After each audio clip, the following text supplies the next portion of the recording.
정치권의 핵심 키워드로 대선 전국을 짚어보는 시간입니다. 김수민 시사평론가와 함께하겠습니다. 어서 오세요. 네, 반갑습니다. 네, 대선 전국 핵심 내용 첫 번째 키워드로 확인해 보도록 하겠습니다. 네, 이준석 대표가 어제 모바일 서버가 터졌다. 투표를 얼마나 많이 했으면 서버가 터졌다고 하는데 어느 후보에게 희소식인 건가요?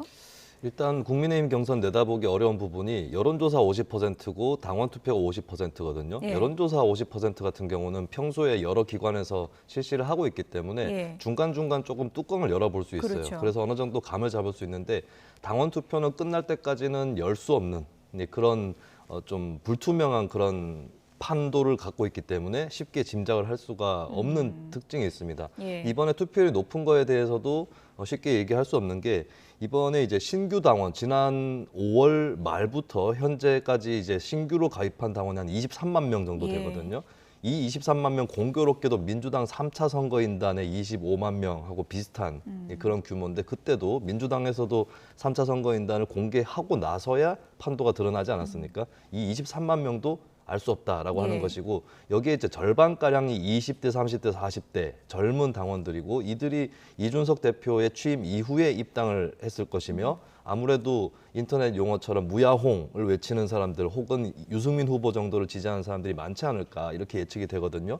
근데 나머지 반은 또 50대 이상인 것이고 또 그 사이에 윤석열 후보와 국민의힘에 입당을 하는 그런 사건도 있었습니다. 그렇기 예. 때문에 이 당원들이 그러면 이준석 대표 때문에 입당한 사람과 크게 얘기해서 윤석열 후보 때문에 입당한 사람 이렇게 나뉘어질 텐데 그 분포를 확인할 수 있는 것은 결과가 나와봐야 알 수 있다라고 하는 것이고 일단은 각 캠프와 후보들은 표정 관리를 하면서 서로 이제 본인들에게 유리한 징조다 예. 이렇게 좀 해석을 하고 있는 거죠. 이게 내가 유리한 거다라고 서로 주장을 하고 있는 거고 이준석 대표 입장에서는 어쨌든 경선 흥행한 거니까 기분 좋은 일이잖아요. 그렇습니다. 대표 예. 입장에서는 당원 투표율이 높아야 좋은 것이고 예. 당원하면은 정치적인 고관여층인데도 불구하고 특히 거대 정당의 당원들은 좀 투표율이 낮은 편이었었거든요. 네. 이준석 대표 본인이 당선될 때도 50% 이하의 투표율이었었고 얼마 전에 2차 경선인단에서도 50% 정도 투표율이었습니다. 그래서 근데 그것을 탄수화물도 끊는다 그러던데요. 그렇습니다. 그걸 넘으면 이제 대표로서는 다다익선이죠. 고고익선이라고 할까요? 예. 그런 상황이고 70%는 글쎄요. 어떻게 보면 이준석 대표의 마음은 알 수 없는데 예. 안 될 줄 알고 잡은 것인지 예. 아니면 진짜 이 정도가 되면 내가 탄수화물을 끊을 정도의 경사다라고 생각한 것인지 예. 이것은 이제 이준석 대표 본인만 알 것 같습니다. 예. 근데 홍준표 후보 측의 이제 분석입니다. 홍준표 후보의 분석은 조직으로는 감당할 수 있는 투표율이 25% 정도가 맥스다. 그래서 바람을 일으키는 홍준표가 지금 유리하기 때문에 이렇게 많이 투표한 거다라는 분석인데 어떻게 보십니까? 이게 사실은 뭐 그게 거짓말이라고 볼 수도 없고 진짜라고 볼 수도 예. 없는 상황이죠. 이걸 열어봐야 알 수 있는 것이기 때문에. 근데 이제 홍준표 후보 입장에서는 조직이 아니라 바람이 크게 좌우한다라고 하는 그 프레임을 갖고 가는 것이 유리한 거고, 근데 홍준표 후보가 이런 말을 할 때 좀 유리한 측면이 있습니다. 정치를 오래 했고 예. 국민의힘에 몸담은 기간이 길거든요.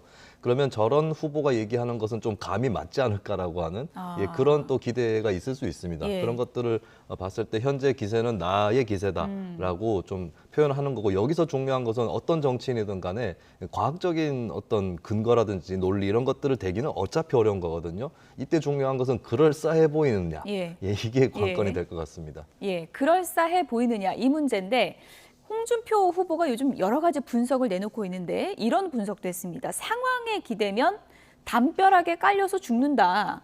이거는 윤석열 후보와 김종인 전 위원장의 관계를 빗대어서 얘기한 것 같은데요. 어떤 의미일까요? 한때 잠깐은 홍준표 후보도 결국에는 김종인 전 위원장과의 관계 개선을 모색하지 않을까 이런 관측도 나왔고 일설에는 뭐 독대를 요청했다라고도 그런 주장이 나왔습니다. 물론 홍 후보 측에서는 그런 일이 없었다라고 반박을 했는데 이게 명확하게 상황이 좀 바뀌게 된 계기는 김종인 전 위원장이 윤석열 대 이재명 이렇게 대선 본선에 짜여질 거다라고 예측을 하면서 그때 이제 홍준표 후보가 좀 방향을 틀기 시작했는데 예. 딱 그때 한 말이 도사 같은 말씀이다라고 평가절하를 했었고요. 예. 거기에 이어서 이제 상황론을 꺼낸 거거든요. 아무래도 정치에서는 어떤 대선 후보 뒤에 누군가가 있고 그 사람이 결국에 상황적 존재의 어떤 컨트롤을 받는다, 코치를 받는다라고 했을 때 그 대선 후보의 색깔이 퇴색되는 것은 예. 불가피합니다. 그런 측면에서 이제 홍준표 후보가 윤석열 후보에 비해서 자신은 굉장히 독자적이고 또 내 위에 누가 없다. 라고 하는 걸 좀 부각시키려고 했던 것 같고요. 예. 그리고 홍준표 후보가 본인이 얘기하기로는 영남 당원 사이에서 김종인 전 위원장 인기가 낮다라는 표현을 했었는데 예. 물론 그것도 뭐 여론조사를 해본 건 아니니까 알 수는 없는 노릇이지만 그런 건 있어요. 김종인 전 위원장이 국민의힘의 비대위원장을 지내면서 여러 가지 예. 조치들을 취했는데 그때 조치에 대해서 좀 불만이랄까요? 불안감 이런 것들을 느꼈던 전통적 당원들이 있긴 있거든요. 예. 근데 현재 홍준표 후보가 당 내에서는 비교적 여론조사에 비해서 열세다라고 그렇게 진단이 되고 있기 때문에 당 내에 오랫동안 당원으로 있었던 사람들의 여론을 결집시키기 위해서 예. 김종인 전 위원장하고 어떤 대척 관계를 꾸리고 있다 이렇게 보실 수 있겠습니다. 네, 거리를 두는 말인데 김종인 전 위원장이 만약에 돕겠다고 나오면 역시나 좀 상황처럼 오시지 않을까 뭐 이런 전망도 있던데 어떻게 보십니까? 그러니까 나중에 글쎄요 그 홍준표 후보도 만약에 당의 후보가 된다고 하면은 여러 사람들에게 손을 내밀어야 할 것이고 예. 그러면 김종인 전 위원장한테도 그때 가서는 또 관계 개선을 도모할 수 있겠습니다. 근데 예. 그 전에는 일단은 현재로서는 손잡지 않고 가는 그림을 꾸리고 있다라고 하는 것이고 예. 그리고 나중에 가서 이렇게 강한 비판을 해놓고 나중에 가서 관계 개선을 모색했을 때 그때는 적어도 상황이라서 모시는 건 아니다 이런 얘기를 또 할 수 있겠다라고 홍준표 후보는 생각을 하는 것 같습니다. 예. 오늘은 또 투표율이 얼마나 오를지 이 부분도 좀 지켜볼 대목인 것 같고요. 이 높은 투표율이 어느 후보에게 또 호재가 될지 이 부분도 저희가 며칠 뒤면 확인해 볼 수 있을 것 같습니다. 네, 정치권 키워드 두 번째 내용 확인해 보도록 하겠습니다. 차기 정부는 이재명 정부, 그러니까 다음 정부, 이재명 후보가 대통령이 된다면 차기 정부를 어떻게 부를 것이냐라고 물었더니 이재명 정부라고 부르면 어떨까? 이렇게 답변을 했습니다. 이게 어떤 의미가 있는 건가요? 사실 이 답변은 특별한 의미는 1차적으로는 없다고 봐야 될 예. 것이 예전에 김영삼 정부가 스스로 문민정부를 자임을 했었고 김대중 정부는 국민의 정부, 노무현 정부는 참여정부 이렇게 예. 불렀거든요. 근데 이게 이명박 정부 때부터 전통이 바뀝니다. 이명박 정부는 그냥 이명박 정부라고 예. 불러달라. 그때 실용정부라고 부른다는 예측도 있었는데 그냥 이명박 정부로 불렀거든요. 그 이후로는 계속 이명박 정부, 박근혜 정부, 문재인 정부, 대통령 이름만 붙여서 그냥 왔었기 때문에 그래서 어떻게 보면 되게 원론적인 언급일 수 있습니다. 이재명 정부라고 하는 것이. 근데 여기서 이제 관건이 되는 거는 이재명 정부라고 불러달라고 했을 때 그러면 뭐라고 부르는 대신에 라고 하는 그게 예. 붙는 거거든요. 그게 바로 이제 민주정부 4기라고 하는 이름이었습니다. 예. 그러니까 민주정부 4기는 더 쉽게 얘기하면 민주당 정부라고 얘기할 수 있겠는데 예. 김대중, 노무현, 문재인에 이은 4기 정부다. 이런 평가라든지 규정이 있었는데 그것보다는 그냥 이재명 정부라고 불러달라라고 한 것이죠. 앞선 이명박 정부 이후의 사례에 비춰봤을 때는 그냥 일반적인 수준인데 근데 굳이 민주정부라는 이름보다는 이재명 정부를 택한 이유는 무엇일까 했을 때 어떤 문재인 정부라든지 이쪽 정부를 계승했다라는 의미보다는 예. 이재명 정부라는 좀 새로운 정부라는 것을 더 부각시키려고 했던 것 같습니다. 왜냐하면 현재 여론조사에서 뭐 이재명 후보하고 국민의힘 후보하고 누가 더 유리한지는 아직까지도 안개 속이라고 예. 볼 수 있겠지만 정권 교체를 바라는 여론이 정권 연장을 바라는 여론보다 확실하게 앞서 있거든요. 그렇다면 최근에 송영길 대표가 얘기했듯이 이재명 정부가 되어도 정권 교체 성격이 있다라고 예. 하는 걸 강조하기 위해서는 앞선 정부의 계승자라기보다는 독자적인 의미를 갖고 있는 그런 정부다라고 하는 것을 이재명 후보가 좀 부각시키고 했던 것 같습니다. 이재명 후보 자체도 선거 전략에서 좀 고심은 할 것 같아요. 네. 문재인 정부와 어느 정도 거리를 두는 전략으로 가느냐 아니면 친문과 화합을 하는 전략으로 가느냐 어느 쪽이 더 유리하다고 보십니까? 이게 순서가 있을 것 같습니다. 결국에는 뭐 선거의 보통 정통한 공식이라는 게 예. 집토끼, 소위 얘기하는 집토끼부터 먼저 챙기고 산토끼로 간다. 이게 이제 공식이거든요. 예. 근데 현재 이재명 후보의 지지율이 문재인 대통령의 긍정 평가율을 웃돌고 있지 못해요. 그래서 일단은 집안부터 먼저 단결하고 그쪽의 전통 지지층이라든지 이쪽의 표부터 먼저 수습을 한 다음에 예. 결국에는 외연 확장으로 가려고 한다라고 하는 거고 이재명 정부라고 하는 이 이름에도 알 수 있는 것은 결국에 아직은 때가 안 됐을지라도 예. 얼마 지나지 않아서는 외연 확장으로 간다라고 하는 그런 의미를 담고 있겠습니다. 일단 뭐 선대위가 오늘 출범하는데 저희가 이제 그래픽으로 선대위 명단을 좀 준비해봤는데 보여주시죠. 일단은 용광로 선대위다 이런 말이 나올 정도로 대선 후보로 뛰었던 분들 그리고 이낙연 전 대표 캠프 측에 있던 분들도 대거 참여를 했어요. 그렇습니다. 일단 김두관, 박용진 의원 같은 경우는 대선 후보로 뛰었던 예. 멤버들이고 서른 의원, 홍영표 의원 같은 경우 이낙연 후보 캠프의 중책을 맡고 있었던 인사들이죠. 그래서 남김없이 여러 계파를 다 포괄해서 일단 선대위를 꾸린다라고 하는 것이고 그러다 보니까 공동선대위원장도 12명이라고 하는 좀 집단적인 지도 예. 체제로 꾸려지는 이런 모습을 또 보여주고 있습니다. 네, 지금 용광로처럼 뭉치긴 했는데 사람이 많다고 다 똑같이 일을 하는 건 아닐 테고 누가 주도적 역할을 할 것인가 이것도 관심 아닙니까?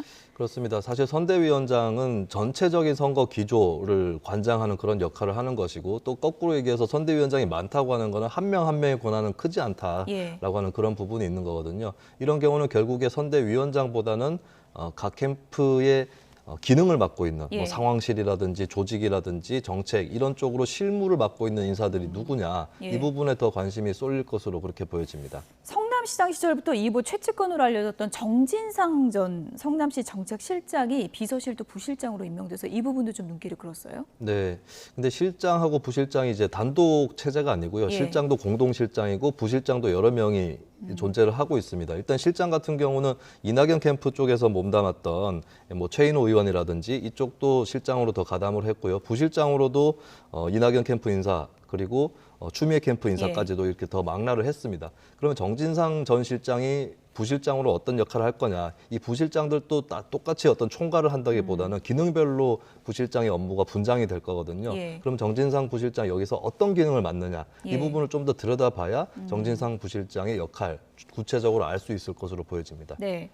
지금 뭐 민주당 의원들 이름 선대위에 다 들어갔다 이런 얘기가 나올 정도로 매머드급인데 김남국 의원이 이름이 좀 안 보이네 뭐 이런 또 반응도 있더라고요. 네, 경선 캠프에서 이재명 후보의 수행실장을 예. 맡았었죠. 그런데 이제 본선 캠프에서는 좀 다른 역할을 맡을 수밖에 없는 것이 사람이 늘어나잖아요. 예. 그러니까 축구 선수 같은 경우도 구단에서 맡고 있는 역할하고 국가대표에서 맡는 역할이 달라질 수 예. 있습니다. 예를 들면, 그러니까 뭐 구단에서는 주요한 어떤 주전 스트라이커인데 국가대표에서는 미드필더라든지 예. 뭐 후반 교체 선수라든지 이렇게 조금 달라질 수 있는 거라서 포지션이 달라질 수 그렇죠. 있다는 거군요. 예, 그래서 수행실장 같은 경우는 이제 청와대 출신이기도 한 한준호 의원 예. 이 새롭게 이재명 후보 캠프에 들어왔고 김남국 예. 의원 같은 경우는 변호사이기 때문에 예. 뭐 법률 지원이라든지 예. 이쪽으로 좀 포지션을 바꿔서 대선을 수행할 것 같습니다. 선대위가 이제 출범을 했는데 시간이 가보면 키 플레이어가 누군지 저희가 또 확인할 수 있을 것 같습니다. 이번엔 마지막 키워드 확인해 보겠습니다.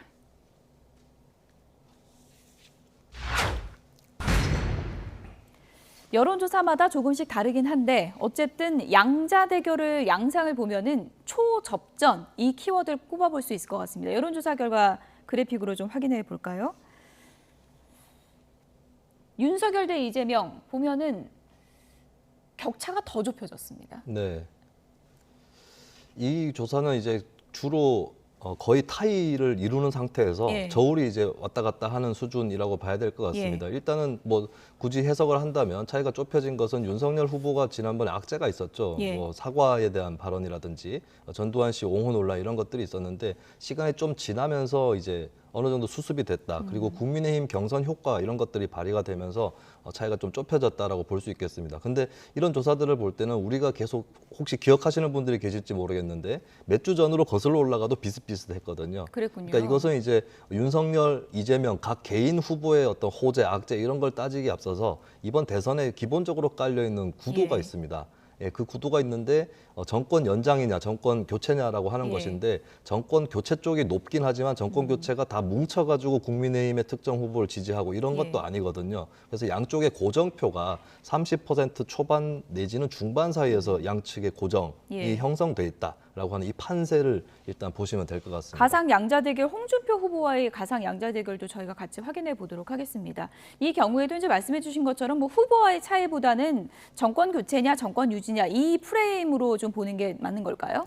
그렇습니다. 예. 이게 이제 민주당에서 이재명 후보로 결정되기 전에도 이낙연 후보를 가상 대결에 넣어도 네. 비슷비슷한 결과가 나왔거든요. 예. 그러니까 대선 소위 빅4라고 했을 때 4명 중에 2명을 어떻게 짝을 짓든 간에 비슷비슷하게 나왔다라고 하는 겁니다. 그래서 이번 대선 어떻게 보면 어떤 인물에 대해서 몰입을 하기보다는 예. 구도 자체 예. 그리고 사실은 어느 정당을 지지하느냐에 앞서서 어느 정당을 국민들이 싫어하느냐, 그 정당을 싫어하기 때문에 누구를 찍어야 하느냐, 예. 이런 이제 답변을 가지고 구성을 해보면은 일단 구도 자체는 굉장히 굳어져 있다라고 하는 건데, 그래도 알 수 없는 것은 이제 현재도 보면은 두 후보의 합이 한 70% 정도이지 않습니까? 그러니까 30% 정도의 무응답층이라든지 이쪽이 아직 존재하고 있다라고 하는 것. 그래서 어떻게 보면 이번 대선은 고정적인 민주당 지지층과 고정적인 국민의힘 지지층과 예. 그 밖에 유동층, 부동층 이렇게 세 부류로 나눴을 때 네. 3분의 1씩 차지하고 있다라고 하면 이번 대선에 일단 판도를 이해하기 쉬울 것 같습니다. 국민의힘 대선 후보 얼굴이 결정이 됐을 때도 저 추세가 유지가 될까요? 아니면 좀 일종의 컨벤션 효과가 있을까요?